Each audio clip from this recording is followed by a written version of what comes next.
Okay, hi, and welcome back to our conference intensive. I guess I wouldn't have it any other way.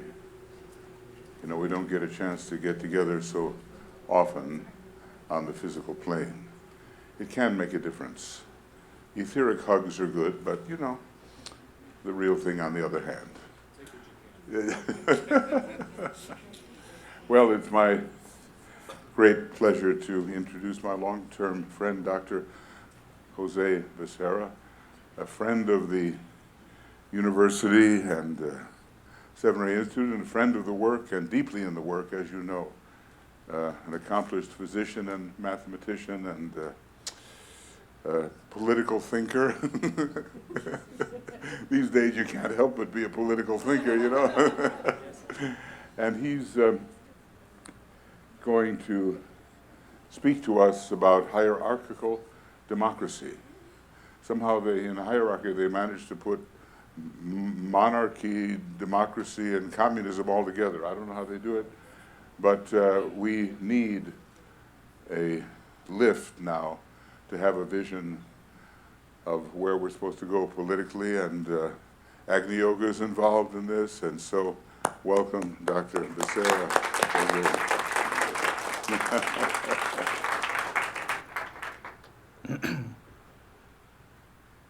Thank you very much for that kind of introduction. And buenas noches, good evening, buenas tardes, good afternoon, good morning, buenos dias, all over the world.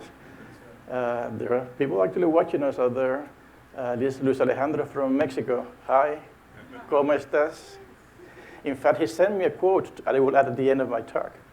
So this is a group work.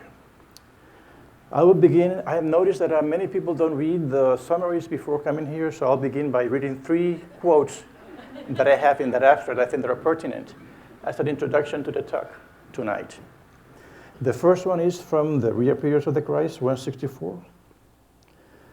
Modern democracy is at present a philosophy of wishful thinking and an unachieved ideal, to be superseded by the rule of the enlightened people who will not tolerate authoritarianism of any church or totalitarianism in any political system. The second quote that is in the summary: true democracy awaits the time when an educated and enlightened public opinion will bring it to power. Towards that spiritual event, mankind is hastening. The battle for democracy, of democracy, will be fought in the United States. That's from Race and Initiations, 746. And third, the plan for externalization of the planetary spiritual hierarchy and the reappearance of the Christ includes the presentation of those ideas which will eventually lead to a fusion of those principles which govern a democracy, and this important part, and which also condition the hierarchical method, which is somewhat different. And that's from Externalization of the Hierarchy 575. So I made a point in my summary to include mostly quotes from the teachings, knowing that this is a controversial subject, and I wanted to stay away from personal opinions and be backed up by the teachings. We'll be in safer grounds that way. So, my friends, ladies and gentlemen, brothers and sisters, we are in a crisis. We are in a crisis of perception, we were told today earlier. How can we, the esoteric community, assist the new group of world servers in solving it? How can we assist the doers? Should we be a reflection of the divisions in our societies, or should we set an example of unification? What's our responsibility? So, Michael and others have challenged us to define what is our role in the plan, what is our particular role, function in the implementation of the plan. And I I think I have been pondering in that for a while, and I do have an answer. For myself, I see myself as a bridge builder, building bridges. And for this talk, I'll be talking about two bridges, puentes de luz. The first one is cultural. I feel myself, I was born in a situation that fits me to become a bridge between the Spanish and the American culture. Puerto Rico, I was born and raised in Puerto Rico, the Commonwealth of the United States. And when I say American, I mean it in both ways. US citizen and Americano, Pan-America, the whole Western Hemisphere. Also, I have been tasked to be a bridge builder of two cultures, the scientific and the esoteric. For many years, I've worked and hidden my identity as an esotericist at the Centers for Disease Control. I was an epidemiologist, a researcher. But I had to wear my Clark Kent identity while I was working there. Now I'm retired, so I can happily share my experience, and I'm free to be able then to bridge those two worlds more openly than I was able to do before. So saying that, I want to share with you two flashbacks. Just last week, I'm coming back-to-back conferences. I had to attend a conference at the CDC, the Centers for Disease Control. Even though I'm retired, I still keep going for continuing medical education and to just share with my former coworkers and friends over there. And it's a very different audience, and I cannot express the same views that I express here, but we have mutual understanding and respect. So this is the way we are portrayed in the world. And so when David was showing the group of trained observers with the detective logo there, we are called medical detectives. And I was part of that cadre of epidemiologists working worldwide to track diseases, stamp them out. And notice our logo there, which is a shoe with a hole in the sole, because we track diseases worldwide, and we do what is called the shoe leather epidemiology.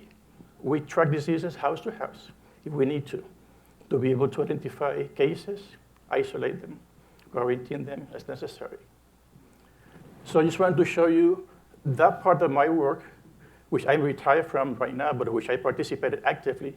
In fact, I entered into the class of 1985 of the Epidemic Intelligence Service at the CDC. For that reason, there are some people that in Latin America think that I am an intelligence officer of the other company. But that's not the case. This is my true identity that I'm disclosing with you here. So at that conference, we had the opportunity of meeting this doctor. She is famous because she's a pediatrician. She gave the keynote lecture over there, which we call the Alexander Langmuir Lecture. And she was the activist pediatrician addressing the Flint water crisis in Michigan, and wrote that book, What the Eyes Don't See. So as soon as I look at that title, I say, hey, this is occultism.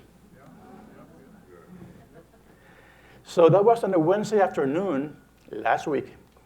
So I went after her talk, and I went to shake her hand and tell her, thank you for your service.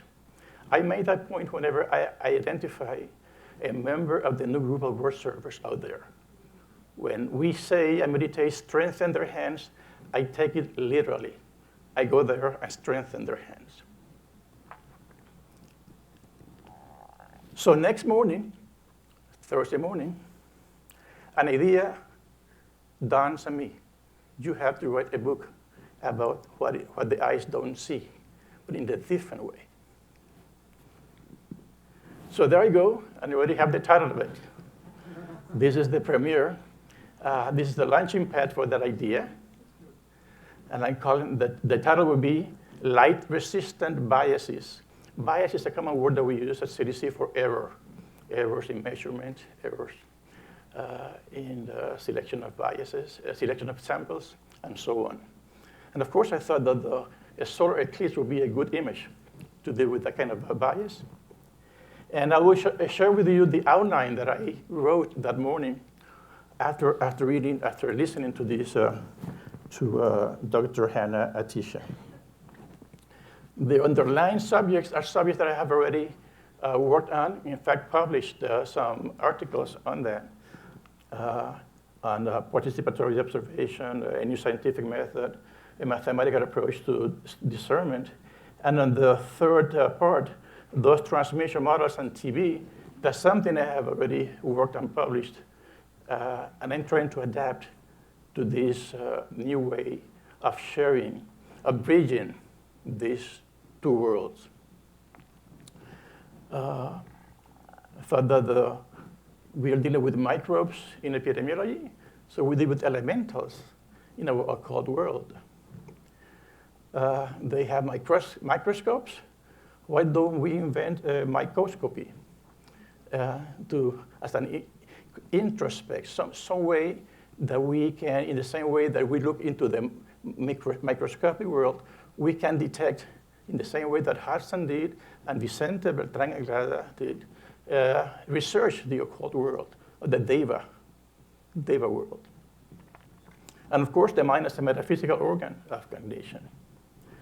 I like to talk about the pantheon of, in the scientific cosmogony of good versus evil, we call that truth versus error or bias. And that's a subject that I'm very familiar with. And of course, the metaphor of disease transmission. In this case, it is TB, tuberculosis, one of the three diseases identified by the master, the Tibetan master, as being of planetary origin. So I had the opportunity of working in the elimination of this disease for 20 years of my professional life and published papers in that direction. And what if we just substitute TB there and talk about agents, hosts, environment, vectors for misinformation, for lies? Don't we have also vectors and hosts and environment promoting that kind of a transmission of infection?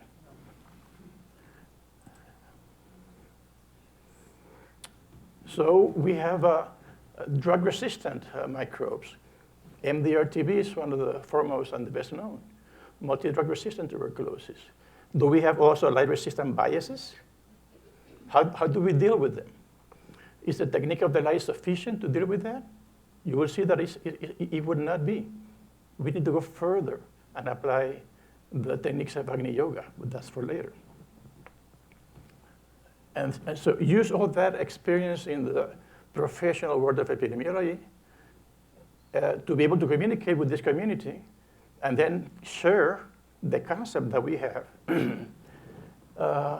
So far, there's no effective vaccine for TB, but why don't we talk about a prevarication vaccine, trying to protect the public against the lies, the prevarications, the misinformation given in the media, which will be the vector for that microbe. And the idea of a truth marker, bioluminescence,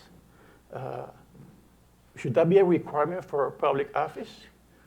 Some of you may remember that in the teachings, the Master Decay says that eventually humanity will develop etheric vision and we're able to elect their officers for public office depending on their light and their aura. So this is not that far-fetched. I already worked on the correlation between the Great Invocation and the Ohm's law, the electrical law. Power, watts for will, voltage for love, electric current for light, and the resistance in that equation.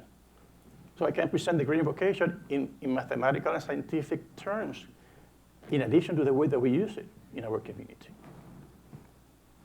And of course, TB cannot be eliminated without a plan with community organization. So we have that. We have triangles of light and goodwill. that can be adapted for the purpose, and particularly an environment in which the truth, the light, can foster and grow. And that will be the subject of an enlightened hierarchical democracy, which is the subject of this talk. So another flashback. When I was 12 years old or so, I used to go with my father to social clubs. And I saw this sign very prominently displayed. Se prohíbe hablar de política y de religión. Speaking about religion and politics is forbidden. And somehow, I felt the same constraint even in this community. There are some things that I consider partisan, and we shouldn't be talking about politics. So I wonder, after years of professional training, undergraduate, graduate, postgraduate, even further, I've been esoterically trained for many, many years, decades. Should we abide by the same principles in our community? Can we agree in a non-partisan way to discuss the policy, the affairs of the state in the Aristotelian way? So that's my way forward in this subject. That's number 7. So my first take-home message would be that fairness is not the same thing as neutrality. Resisting evil, and I put an asterisk in that evil because I'll be defining that later on in my talk. Resisting evil by affirming spiritual values to live by is a non-partisan service activity of the new group of world servers. So I begin with that statement. Last night when I was watching the video that Justin was sharing with us, a definition of Agni Yoga came fresh to my mind. The science of evident truths. And for me, when I read this, I don't need a proof. For me, it's self-evident that this is fairness, and it's not the same as neutrality. So what do I propose as a framework, a non-partisan framework to evaluate, to assess the way that we approach non-partisan politics? So I'm taking this is not from me, this is from the Lucis Trust, and I wish those of you who are in the Lucis Trust here, I wish to see this page, which is part of the Lucis Trust website, displayed prominently every time we hold elections in the United States, and say, let's vote for these candidates in a non-partisan way. I don't care if they're conservatives or liberals, these are the values that we should be abiding by. Love of truth, sense of justice, spirit of cooperation, a sense of personal responsibility, and serving the common good. If you can find anything partisan about that, let me know. So I propose this as our framework against which we can discuss. And instead of arguing about personal opinions, let's go back to this framework and say, hey, Jose, I disagree with your position here because it doesn't take into consideration or is too heavy-handed in regard to this framework, and that's acceptable. And then we refrain from the friction of colliding personal opinions in politics. So you see where I'm going. Let's have a framework that is nonpartisan, and let's use these values against which we can compare and say this is nonpartisan or not. So in that regard, I'll be proposing 3 case studies. One will be the current crisis of democracy in the United States. The other one will be Brexit. Also, the emergence of the European xenophobic, nationalistic, and fascist right, which has been recently defeated in Spain 2 weeks ago. I want to say that. I follow the politics in Spain very closely because of Vicente Beltrán, being a Spanish disciple, as well as Francisco Uruguaya. And the third case study will be the neutrality of the current Latin American political left and the current Venezuelan crisis of democracy. So let's talk about the plan, how using that framework I can assess these 3 case studies. And let's begin with the most succinct definition of the plan that I have found in the book. Today we have been given several approaches and definitions. I propose that this quote from Telepathy 132 is one of the most succinct definitions and accurate of the plan. That measure of possibility of immediate importance which the divine purpose can present at any given moment in time and space. I want to emphasize the time part of this, because this will link later with the subject of Agni Yoga. So let's apply that framework and the US politics.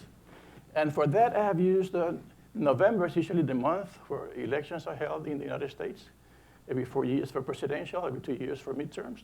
So this is the framework that I use, using the 8th labor of Hercules and the nine heads of the Hydra, and trying to classify, are we dealing here with the subject from the perspective of the dweller, or from the perspective of the angel of the presence? Are we with the let Maya flourish and deception rule, or are we with warrior I am, and from the battle I emerge triumphant? So let's look at the physical heads: sex, comfort, and money.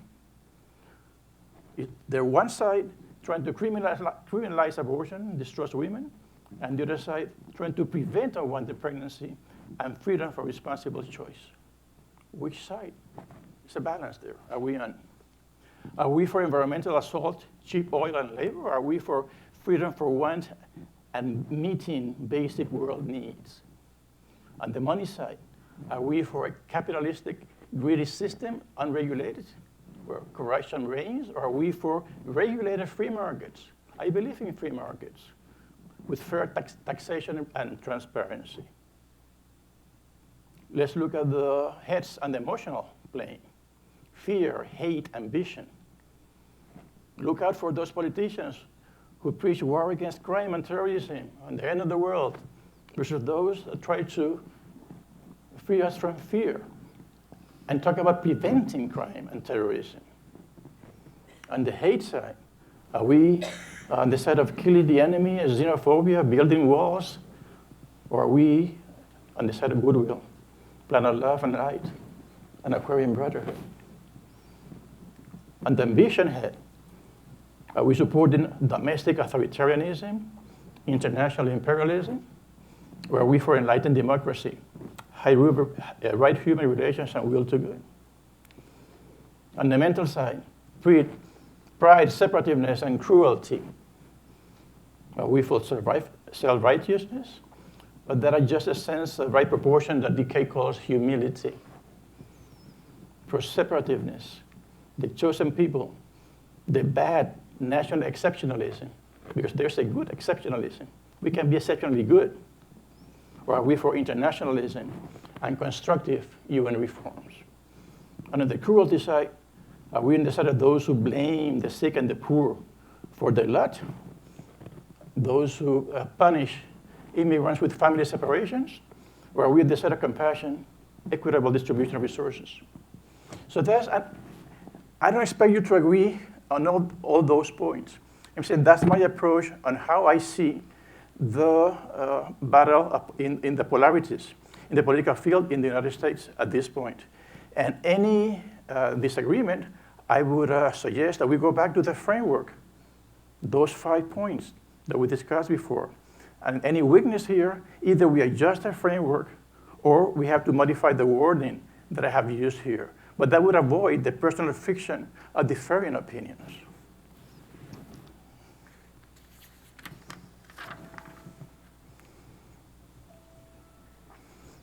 Again, this is the framework to remind us, and I like the 5-point start symbol for this spiritual values to keep inspiring the conscious and the consciousness of those who serve to create a better way of life. The other case study, Brexit. I know the European Union is flawed. and so is the United Nations. But I can't imagine the hierarchy promoting the disintegration of the United Nations, just the opposite. We have it as a fact in the book that DK has pointed out the defects of the UN from the very beginning, and still they're promoting fixing it, improving on it. So that's my same approach to the European Union. So when I see Brexit and the campaign of the misinformation that has been promoted in favor of that, I have come with a very clear stance against Brexit. I don't know British politics that well. I rely on friends on that side of the Atlantic. And together we have, and Michael has been helping us in that direction, and Tuya too, trying to formulate a stance in which we promote what we think is the position of the hierarchy in favor of a united, diverse, and plural European Union, bound by a common purpose, regional and planetary in scope, according to the plan. Again, I may be right or wrong, but let's compare that within the framework of these 5 values.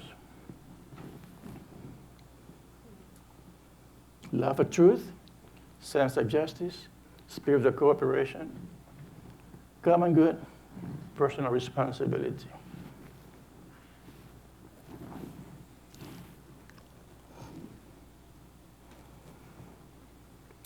Third case study, Venezuela.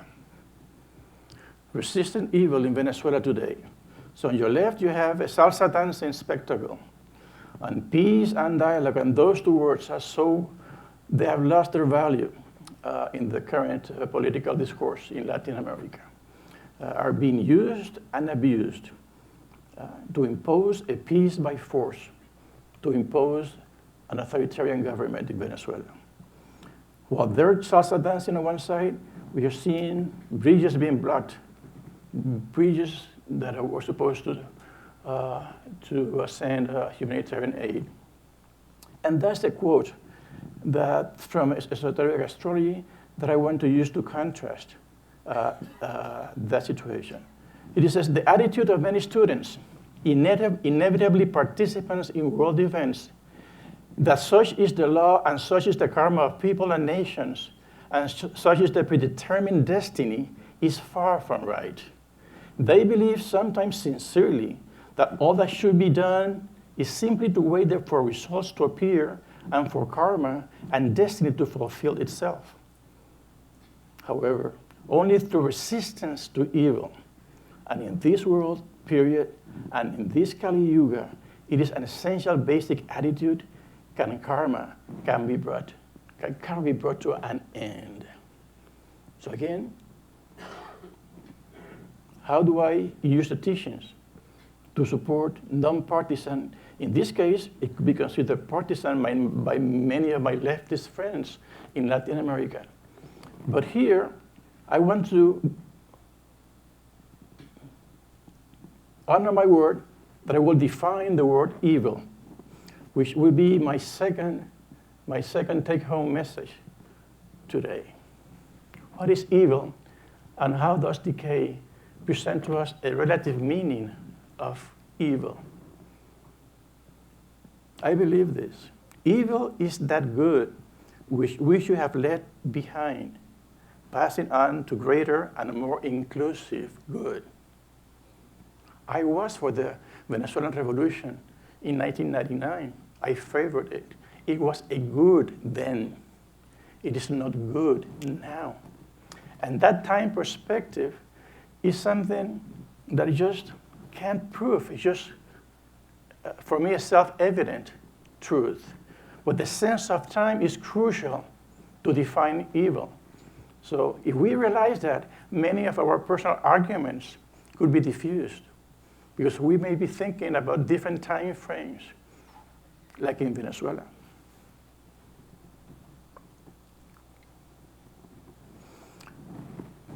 Why do I emphasize the time frame, the sense of time? Because this will introduce us the subject of Agni Yoga, the yoga for the development of the intuitive sense, the intuition. And this is from Discipleship in the New Age, Volume 1, page 25. in which it talks about the intuition as providing the disciple with a true sense of perspective, a right sense of values and of time. The unfoldment of this faculty will bring about a world recognition of the plan. The plan, and this is the greatest achievement of the intuition in this present world cycle. So this is how I bring in the subject of Agni Yoga in developing the intuition and the sense of time. 19.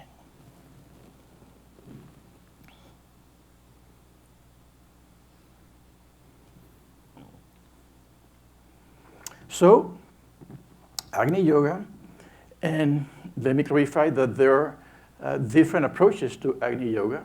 The Agni Yoga that most of us know is the Agni Yoga from the first ray perspective in the Agni Yoga series penned by Helena Herrick, which I read them.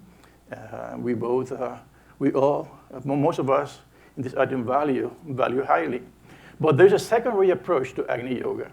And we can first learn about it from the book Glamour, a Word Problem, in the section of the technique of the presence, in which there are 9 steps. It's a sequence.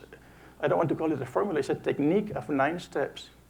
And then the concept of the technique of the presence becomes more clear to the student as a technique for revelation. And today, while I was listening to David and his talk, I realized in the same way that journalism and the deceased detectives, I related to the group of trained observers. In that same way, maybe the Agni Yoga is related to the first C group of communicators. So they need to have the telepathic sensitivity to receive new messages, new perspectives, and communicate that to the rest of the new group of observers and the rest of humanity. So along that line of that second ray approach to Agni Yoga, I have come to become a messenger, not the messenger, for the work of another disciple in the Spanish world. His name is Vicente Beltrán Anglada, and that's the book, Introduction to Agni Yoga, that I published with the help of Robert Burrell here in this audience. Thank you, Robert. And it's available in the bookstore. And what I have done there is to translate the work that is from this second ray disciple, accepted disciple in an ashram, which was given some introductory teachings on Agni Yoga. My work has been to integrate his approach with the Tibetan's approach in the book, Glamour, a Word Problem. In fact, the 3 principles of Agni Yoga as received and transmitted by Vicente Beltrán, I think, and that's what you will find in that book, in one of the appendices, correspond to the first 3 preliminary stages of Agni Yoga as presented by the Master DK. That's my contribution to that subject, the linkage between Vicente's approach and the way that the Tibetan portrays Agni Yoga different from the first way approach of aphorisms of living ethics, which is basically the way it is presented in the Agni Yoga series of Helena Roerich. The author is Vicente Beltrán. I just finished his biography in Spanish. I promise to have it translated into English soon, but I also have some copies for those of you who can read Spanish. The definition of the intuition there is important. It's from the book Glamour, a Word Problem. Only the intuition can dispel illusion, and hence the need for training intuitives. Glamour is not dispelled through the means of the intuition, nor is illusion overcome by the use of the illumined mind. I would like to go over that at some depth. If you're misinformed, the technique of light is the solution to that problem. It's bringing light information, truth, and that will dissipate the mist, the fog, the glamour. But the intuition wouldn't be of much help there. On the other hand, if you are under a spell, and that's the reason for the use of the word dispelling illusion and dissipating glamour. If you're under the spell of an illusion, therefore you have the wrong perspective on the problem. No matter how much light, no matter how much information you receive, you will keep interpreting the same thing wrong.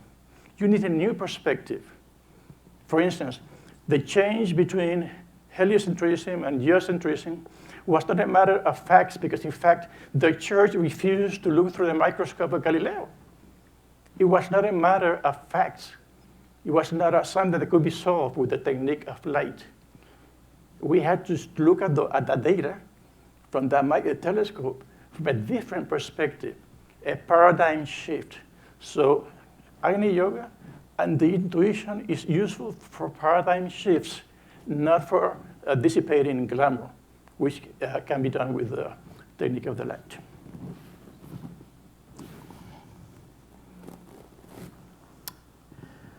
So Agni Yoga, which Dynamism is the science of self-evident truths, takes off from the final stages of Raja Yoga.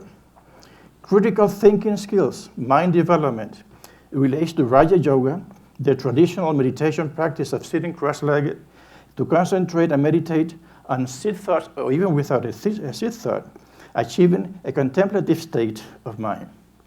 Agni Yoga, the practice of the presence of mind or mindfulness, is the practice of constant contemplation. The spiritual reading that Kathy told us about the first day of the conference, constant contemplation, spiritual reading of life as a sequence of symbols, mindfully applying the synchronicity principle as we go in our daily lives. So let's go to some specific applications of these principles. And I want to start with a question.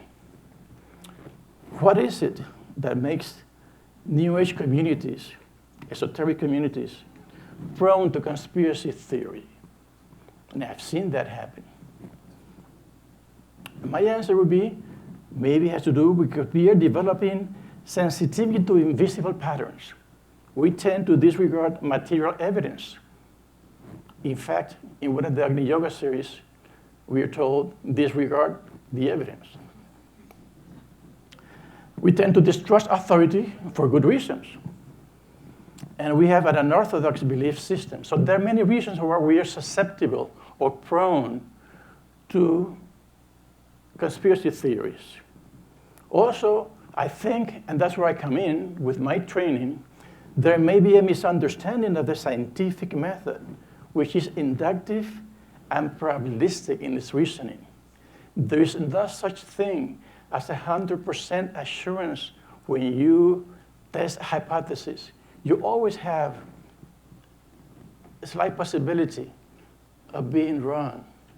But if you're going to stop and try to prove to the fullest each and every hypothesis, you will never finish doing your work in any field of science. So we need to learn how we work with the scientific method, using critical thinking skills. And by critical, I don't mean important. I mean criticism, constructive criticism. I've never been able to publish a single paper in my life in peer-reviewed journal without having the criticism, constructive criticism of my peers. They had to review what I produce, give me some feedback, and then I reply, say, I don't accept for this, whatever reason. And that's part of the scientific process. I think we can do better in that direction. And as an example, I can show you the current mess that we are in with the measles epidemics in this country, basically due to misinformation about the vaccine. I know the researchers at CDC who have done the vaccine. I know that in 1 in a million it can be harmful, but that's no reason to stop. That's no reason to stop vaccinating the vast majority of the public. That will find protection, and not only for themselves, is something called the herd immunity. We contribute for the common good by being vaccinated. by not being a point of transmission in the epidemic. So this is something that can be fixed with the technique of light, providing more information, particularly in a generation that has lost memory on how these epidemics look like. We hadn't seen measles in this country for a while. So we would have a way to assess the risk and the magnitude of having a disease in children and in adults. It can be lethal. Not always, but it can be. So on the intuitive sense side, I want to talk about an application in daily life with the principle of analogy. This is something that is in the teachings, in the blue books, the teachings by DK, but it's very prominent in the books written by Vicente Beltran. Is the use of the principle of analogy to help you guide the intuition. It's like your initial crutches to be able to develop a good sense of the intuition. And it can be as simple as the law of equivalence. A is to B as C is to the unknown. That's something that we learn to do early in school.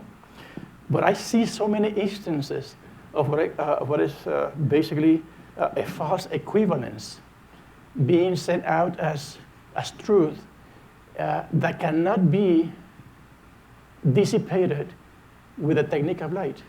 We need a different perspective, a different sense to assess, to discern the false equivalence. And I will give you an example. Any similarity with reality is just a coincidence. But if you have a narcissistic pathological liar as a politician, and out of that you think, well, all politicians are liars, that's an instance that you're not being proportionate in your analogy. It's true that many politicians lie to get into office, but the magnitude of the lie, the consistency, and the pathology of it is much different in one case that is just an outlier on the average case of a politician. Just another way of practically applying the principle of analogy and the Agni Yoga methods.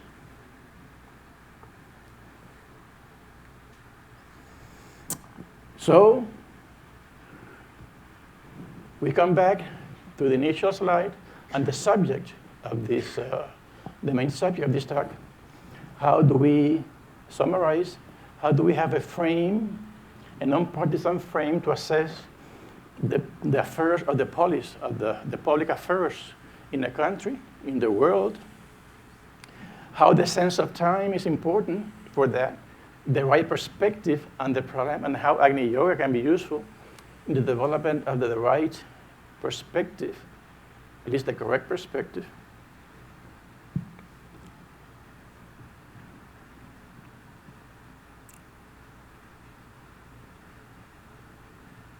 And the idea, how can we create an environment that is conducive